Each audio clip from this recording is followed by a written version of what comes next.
Well, I would. Can I please go? No. You're blocking my right of way. What's that? You can go around the block. You're free to leave. No, I'm free to go. No. If I'm free to leave, I'm free to stay, right? You're not going that way right Well, now. am I being detained or something? You're not being detained. Why? Okay, why can he walk over there? Because he's not filming.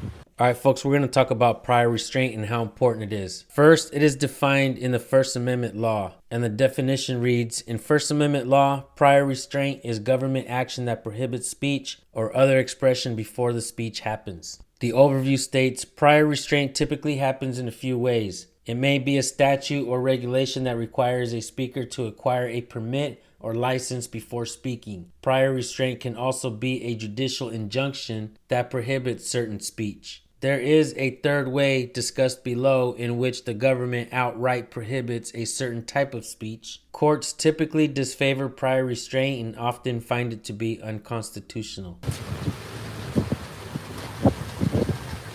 Everything okay with the guy?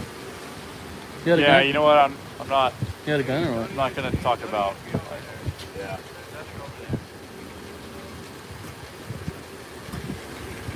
So much for the.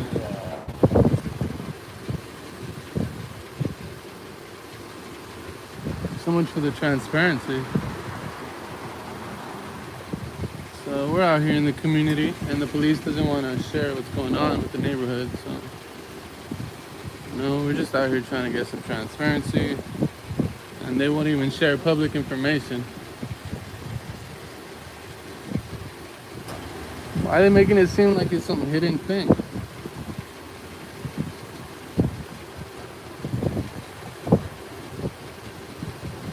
Palm Beach Observer, we're out here in public, exercising First Amendment right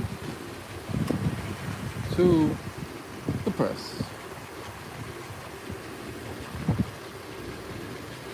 They don't care because they don't live in Long Beach. Yeah, they probably stay over there in Huntington Beach. They live like Huntington Beach bitches.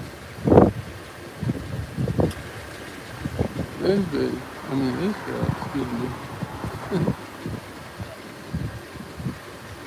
Look at the car's talking about get out the way. Oh, let's go see this transfer of cars. This is gonna be a good shot.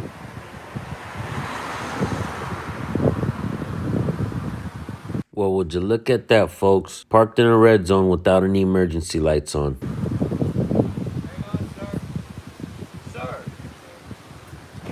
Sir, you can't go over there. The sidewalk? You can't go over there right now. I don't see any We're tape. maintaining confidentiality in this location. You can film everywhere else but here. Did you guys just hear what he said? We're maintaining confidentiality. You can record anywhere else but here. Do these cops just make up things as they go, folks? Well, can you put up some tape? What's that? I mean, this is my sidewalk over here. I stay over here. This area is closed for police investigation. Well, can you put up some tape, please? Nope. Well, I would. Can I please go? No. You're blocking my right of way. What's that? You can go around the block. You're free to leave. No, I'm free to go. Nope. If I'm free to leave, I'm free to stay, right? Wait a minute. Am I seeing things or is that a person walking by? You see what I mean, folks? This is why I say this is a violation of the Bain Act. The officer is not letting the man go down the sidewalk because he's recording, and he admits it. And he has his hand on his gun. That seems like a threat to me, folks. A violation of the Bain Act. You're not going that way right now. Am I being detained or something? You're not being detained. Why? Okay, why can he walk over there? Because he's not filming.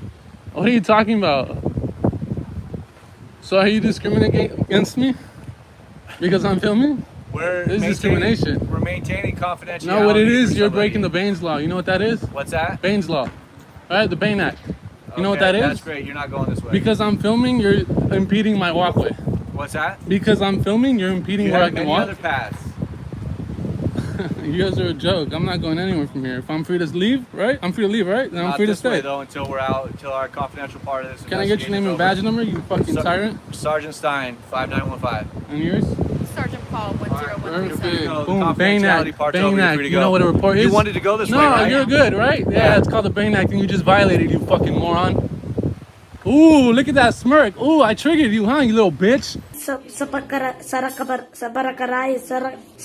Whatever. Please, I want to reach 1 million likes. So please,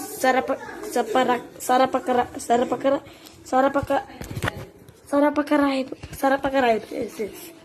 Okay, thank you.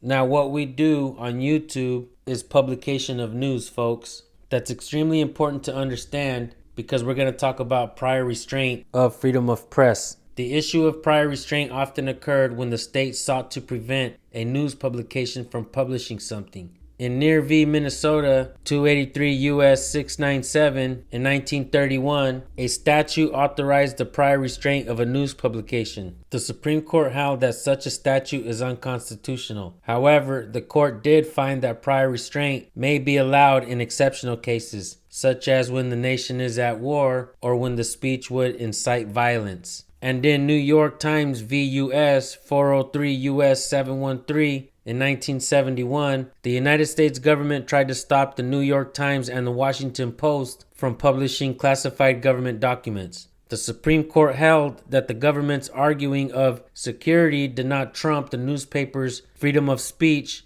as guaranteed by the First Amendment. The court held that in order to support an issuance of prior restraint, the government needs to prove that the newspaper publication would cause inevitable, direct, and immediate danger to the United States. And in Hazelwood School District v. Kuhlmeyer, 484 U.S. 260 in 1988, public school officials attempted to prevent the school's students-run newspaper from publishing certain information. The Supreme Court held that in a public school, educators are entitled to a higher degree of control over a student-run newspaper than a government would have over a professional newspaper.